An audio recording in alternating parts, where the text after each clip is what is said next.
Donc, on va passer à la présentation d'Isabelle Garnier et Benoît Renaud d'IB6, une entreprise de la région Nouvelle-Aquitaine qui développe des solutions pour améliorer le quotidien des abeilles et des apiculteurs. Donc, Isabelle et Benoît sont les cofondateurs d'IB6. Benoît est ingénieur en microélectronique et inscrit au fichier national des personnes compétentes en sécurité laser. Isabelle est apicultrice et technicienne sanitaire apicole. Ils vont vous présenter leurs solutions de protection des abeilles contre les attaques de frelons asiatiques au rucher. Donc, Isabelle et Benoît, je vous laisse la parole pour votre présentation. Alors, bonjour, vous nous entendez bien? Oui. Bonjour à tous, bonjour à toutes. Bonjour, on remercie l'ITSAP, le Muséum national d'histoire naturelle et l'UMS Patrinat pour l'organisation de ce colloque. Nous sommes très heureux qu'on nous permette de présenter le travail d'IB6, la protection active des ruches contre Vespa velutina et compagnie. Alors, on a écrit et compagnie parce que notre système pourra éventuellement s'adapter à d'autres espèces invasives. Alors, comme on l'a dit, on est une entreprise française basée en Charente-Maritime, dans la région Nouvelle-Aquitaine. Alors, le point rouge sur la carte nous rappelle que le point de départ de l'expansion de Vespa velutina en Europe se situe dans notre région. Nous sommes accompagnés par la pépinière d'entreprise, le pôle innovation, porté par la communauté d'agglomération de Saintes. Alors, IB6, c'est deux cofondateurs, Benoît Renaud, donc ingénieur en microélectronique et personne compétente en sécurité laser. C'est important, on y reviendra par la suite. Moi, je suis Isabelle Garnier, apicultrice, technicienne sanitaire apicole formée par la FNOSAD. Alors, sur la photo, vous voyez l'image de notre rucher d'expérimentation avec mon collègue en train de faire des tests. Depuis les fenêtres de notre bureau, nous avons une vue directe sur nos ruches. Et pour l'anecdote, quand nous avons installé notre rucher en juillet 2020, Vespa velutina a mis moins d'1 heure à le repérer et à commencer à attaquer nos abeilles. Alors IB6, c'est une entreprise qui développe des solutions pour améliorer le quotidien des abeilles et des apiculteurs. Depuis 2019, nous développons ce dispositif de protection active des ruches. Pour ce faire, en janvier 2020, on a intégré le pôle innovation de Saintes. Nous avons créé la société en juillet 2020 et nous avons commencé à obtenir des subventions publiques pour notre projet il y a 1 an. Alors, les impacts de Vespa velutina, on les connaît sans s'attarder sur les généralités. Alors, les impacts sont multiples en apiculture, mais pas que. Impact sanitaire avec pas mal de piqûres et d'accidents chez le grand public. Des impacts écologiques, clairement, où ça perturbe les écosystèmes. Alors, pour mes observations dans nos départements, en Nouvelle-Aquitaine, en Charente et Charente-Maritime, moi, je confirme ce qui a été dit plus avant dans le colloque sur les niveaux de prédation avec des pressions intenses sur nos ruches et aussi sur le début de prédation qui chez nous est vers fin juillet, début août et c'est à ce moment-là que ça commence à être très embêtant. Donc très embêtant pour nous, ça veut dire clairement du blocage de butinage et ça nous oblige à une modification drastique de nos pratiques d'apiculture avec des transhumances d'urgence, des actions très importantes sur nos ruches pour les soutenir et ça aboutit aussi des pertes de partenariats importants sur par exemple les apicultures urbaines ou périurbaines. Il y a des ruchers que malheureusement on doit abandonner. Moi j'étais en recherche vraiment pour répondre à ces problèmes. On a élaboré une solution et une solution qui réunit des critères qui sont pour nous importants. Cette solution, c'est Orion. Orion, c'est la fusion de 2 mots, Hornet et solution. Alors, ce que nous visons avec ce dispositif, c'est l'optimisation à 100% dans tous les critères suivants. Efficace, sélectif, sans produits chimiques, totalement acceptable par les abeilles et ergonomique. Alors, efficace, ça veut dire que chaque frelon qui se présentera dans le périmètre d'action de notre dispositif sera neutralisé.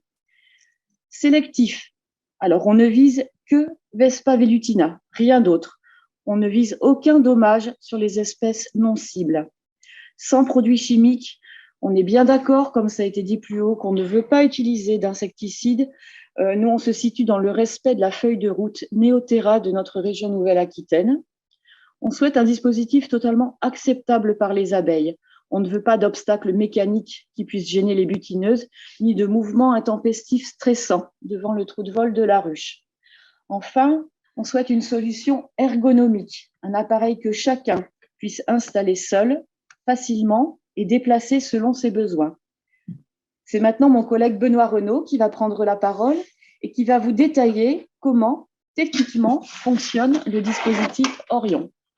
Alors, la menace, c'est le frelon asiatique. Nous, ce qu'on a besoin de faire dans un premier temps, c'est de détecter le frelon devant les ruches. Alors, comment on fait ? On utilise une caméra un peu spécifique qui permet de filmer devant la ruche et elle nous renvoie la position dans un volume devant elle. Elle nous renvoie la position des objets qui se trouvent dans son champ d'action. Ce travail est fait en partenariat avec le CATI, qui est le Centre Aquitain des technologies de l'information et électronique. Donc, il nous accompagne sur cette partie et notamment sur le travail des algorithmes de reconnaissance d'images qui permettent de discriminer le frelon asiatique parmi les autres espèces d'insectes qui pourraient être présents devant les ruches. Ça, c'est ce qui nous permet d'avoir la sélectivité. Donc ça, c'est le résultat d'une prise de vue de cette caméra devant la ruche en vue plongeante.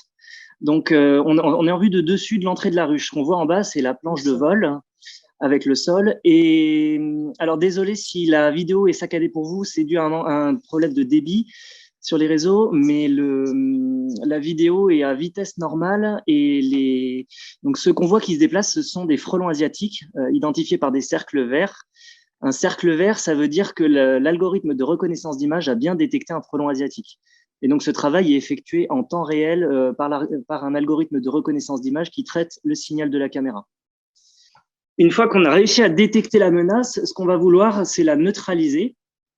Et donc, pour neutraliser la menace, on se propose d'utiliser un faisceau laser qui a une intensité suffisante pour causer des dommages physiques conséquents au frelon asiatique. Donc ça, c'est une solution sans produits chimiques, qui ne nécessite pas de ressources particulières à part de l'électricité. Et on développe cette solution en partenariat avec le Centre technologique optique et laser Alphanov Pila de l'Institut d'optique d'Aquitaine. Donc, je rappelle, voilà, je fais un petit point sécurité pour rappeler que la manipulation et la détention de sources laser au-delà d'une certaine intensité est réglementée en France. Donc, c'est du matériel à utiliser avec précaution et dans un cadre réglementaire et en toute sécurité. Voilà. Donc là, on a une solution qui permet de neutraliser le frelon. Alors sur l'image, on voit un thorax de frelon asiatique qui est impacté par un laser au laboratoire.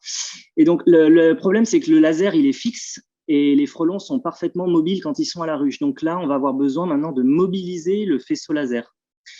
Donc pour ça, on utilise un jeu de miroir piloté avec des moteurs sur lequel le faisceau vient se répercuter. Et selon l'angle des miroirs, le faisceau peut être projeté dans la direction souhaitée. Et de préférence sur les frelons asiatiques qui se présentent devant la ruche. Donc, ça nous amène à des calculs mathématiques assez compliqués. Et donc, on a reçu le soutien pour ça du laboratoire de mathématiques et applications à l'Université de Poitiers et de la Fédération mathématique de recherche en région Nouvelle-Aquitaine, ainsi que d'autres partenaires qu'on avait précédemment cités.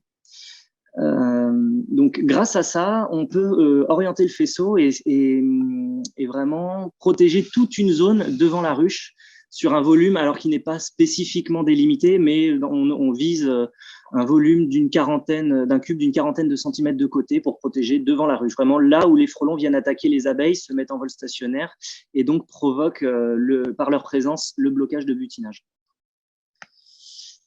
Donc, l'association de tous ces éléments, vous voyez sur la photo de gauche donc la caméra dont j'ai parlé, avec le dispositif de ciblage laser.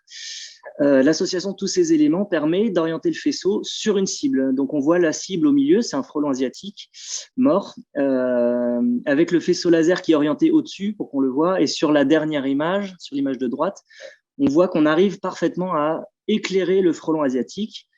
L'avantage de ce dispositif, c'est qu'il est extrêmement précis et extrêmement réactif. Je rappelle que l'objectif pour nous, c'est de protéger la ruche en temps réel. C'est-à-dire que si le frelon bouge, le faisceau laser va le suivre. Donc, on peut voir en gros plan le faisceau laser qui se répercute sur les deux miroirs et une vue plus grosse du frelon asiatique éclairé. Alors, sur le terrain, ce qu'on a observé en utilisant notre laser sur les frelons asiatiques, c'est qu'un frelon touché est un frelon neutralisé. Sur la première image, on voit l'aile a carrément disparu. Sur l'image centrale, on le voit plus facilement avec l'ombre projetée sur le sol, mais les ailes sont impactées partiellement. Dans ces conditions, une aile impactée fait que le frelon n'est plus capable de voler correctement, ou voire plus du tout. C'est-à-dire qu'il n'est plus une menace pour les abeilles, et même dans ces conditions, il n'est pas capable de retourner à sa colonie.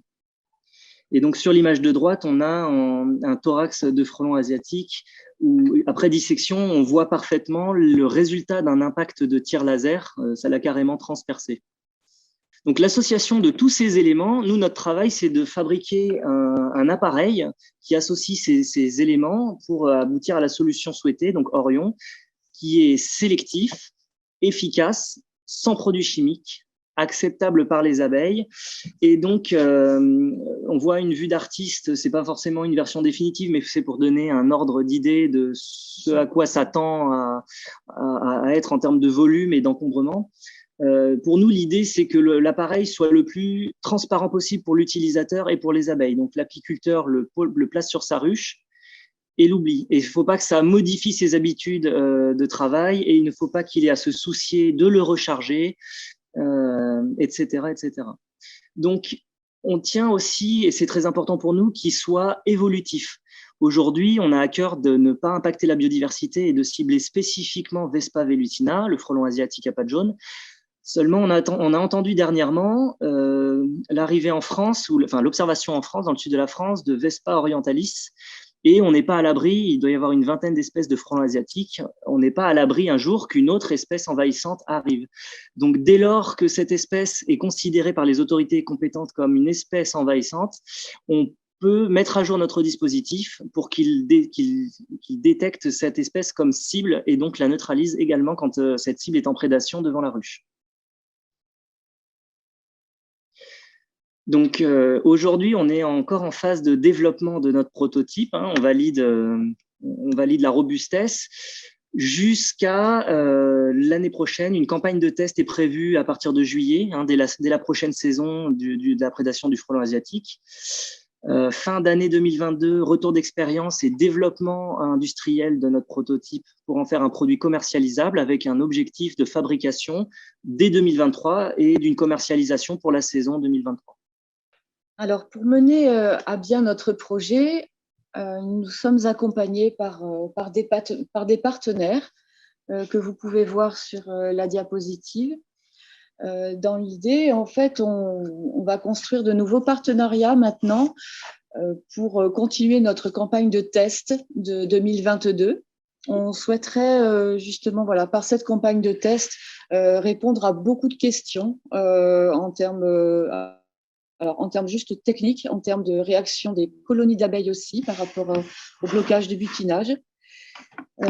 Et pour nous accompagner dans la suite de notre projet, nous sommes ouverts à toute proposition nous permettant d'avancer et de contribuer à notre effort. En tout cas, nous sommes à la fin de notre présentation. Nous vous remercions beaucoup pour votre attention et nous allons maintenant répondre à vos questions. Julien, donc merci Isabelle et Benoît pour cette présentation. Julien, je te passe la parole donc pour les questions, pour 10 minutes de questions, on a le temps.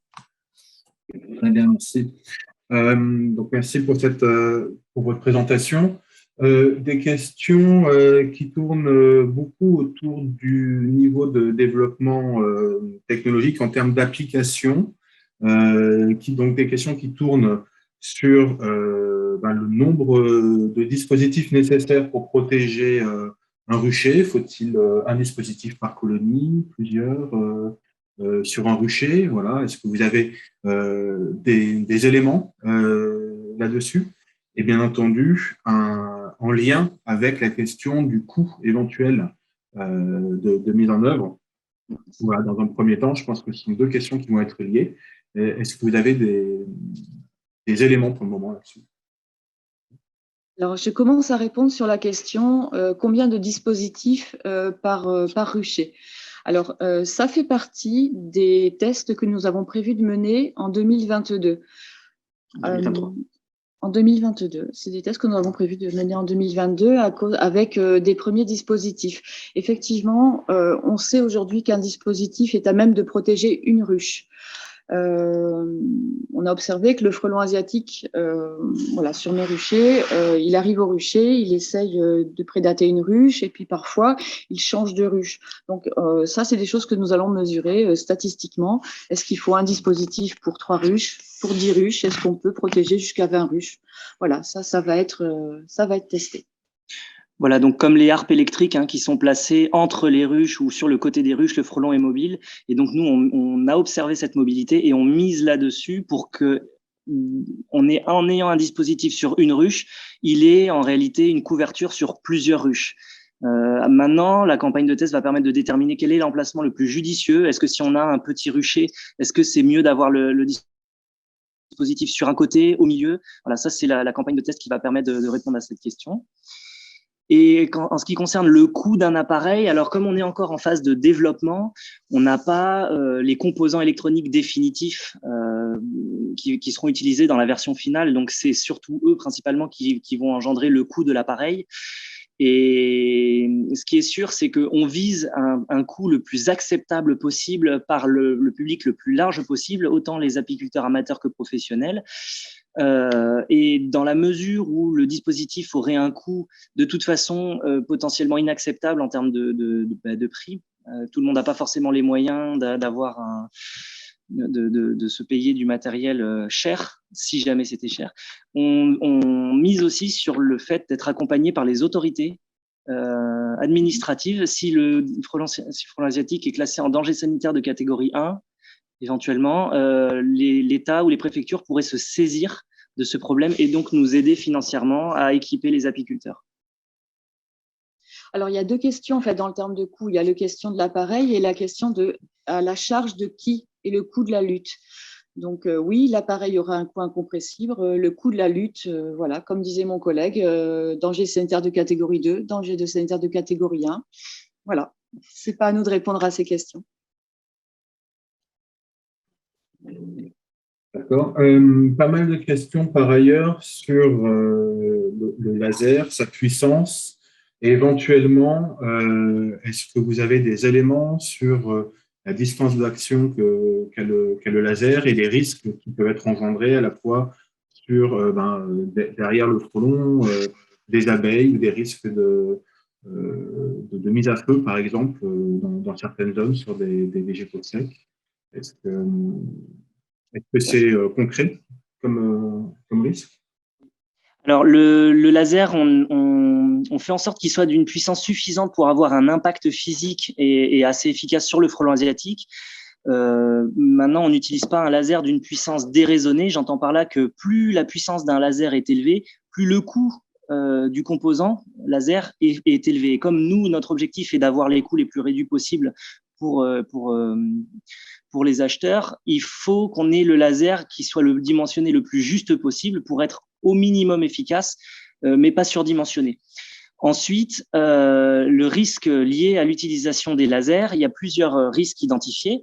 Le premier, c'est le risque de lésion cutanée. Si jamais on on expose une partie de notre corps, une main, un bras sous le laser en exposition directe, on a un risque de brûlure.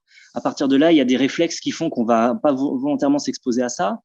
Ensuite, il y a le risque de lésion oculaire. Il faut savoir que notre appareil aura son laser sera projeté vers le bas.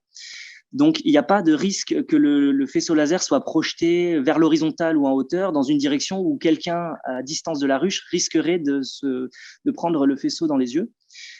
Et je rappelle que le laser sera posé sur la ruche. Donc, la ruche, en général, elle n'est pas approchée par n'importe quel public. C'est un espace réservé aux apiculteurs et à son propriétaire. Donc, ils sont conscients qu'il y a un appareil potentiellement à risque sur la ruche. Et comme tout appareil potentiellement dangereux, il y aura une signalétique, par exemple, une moissonneuse-batteuse, on ne l'approche pas par n'importe quel côté, de n'importe quelle façon, et avec les vêtements plus ou moins appropriés. Là, ce sera pareil. L'appareil sera à utiliser dans un cadre précis. Ensuite, il y a la question du risque d'incendie. C'est assez difficile de déclencher un incendie avec un laser, surtout si l'intensité est réduite au minimum pour notre application, pour qu'elle soit juste au niveau du frelon, juste assez efficace pour neutraliser un frelon, mais pas assez pour mettre le feu. Et ensuite, le faisceau, il a une profondeur d'action de quelques dizaines de centimètres. C'est-à-dire que nous, on vise un volume, on avait dit tout à l'heure, entre 30-40 centimètres, un cube de 40 centimètres de côté. Le faisceau laser, en réalité, a une convergence, ce qui veut dire qu'il sera au maximum de sa concentration à la moitié de la distance, c'est-à-dire 20 centimètres. Et plus on va s'éloigner de ce point de convergence, plus le faisceau va diverger. Et donc, c'est un peu comme une loupe. Moins on concentre le faisceau sur une cible, moins on fait chauffer la cible. Donc, si on loupe le frelon asiatique, le faisceau va aller en ligne droite jusqu'à rencontrer le prochain obstacle. En général, c'est le sol. Et donc, si le faisceau a divergé, il n'y a aucun risque d'incendie. Alors, pour compléter ton propos, Benoît, de toute façon, ça, c'est des choses dont on va continuer les tests aussi en 2022. Il est évident que ce risque d'incendie, on l'a pris en compte dès le début de notre projet. Voilà, donc nous sommes quand même relativement confiants par rapport à ce risque-là. Voilà. Une question suivante ? Alors, des questions concernant des applications au-delà de celles que vous proposez aujourd'hui. D'une part, concernant la caméra, le dispositif permettant de reconnaître par intelligence artificielle les frelons, peut-il équiper un drone pour suivre des frelons et trouver le nid, selon vous? Et par ailleurs, concernant le laser, le dispositif d'attaque, peut-il être utilisé pour la destruction des nids? Alors, la première question, c'est équiper un drone avec une caméra. Alors, là, on entre dans la réglementation des drones. Alors, sans être un spécialiste, je sais que les drones sont soumis à des réglementations très strictes également. Et les caméras le sont également. Donc, on ne peut pas filmer dans n'importe quelle condition, n'importe quel environnement, ni faire voler des drones dans n'importe quelle condition et dans n'importe quel environnement. Donc, déjà, là, on est dans un cadre plutôt réglementaire extrêmement strict et limité qui fait que on n'envisage pas d'application dans ce sens-là. Ensuite, c'était quoi la deuxième question? Alors, la deuxième question, en fait, l'emploi du laser. Ah oui, l'emploi du laser. Voilà.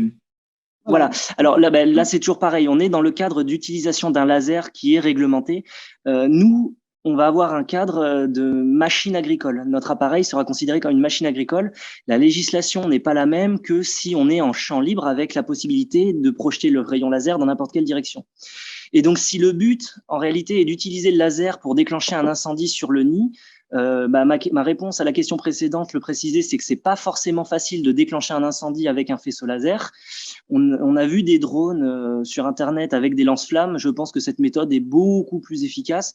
Mais après, de mon propre avis, je pense que la solution est douteuse car déclencher un incendie dans un arbre pose la question directe de la propagation d'un incendie au-delà du nid de frelons. Alors nous, on se recentre vraiment sur la protection au rucher.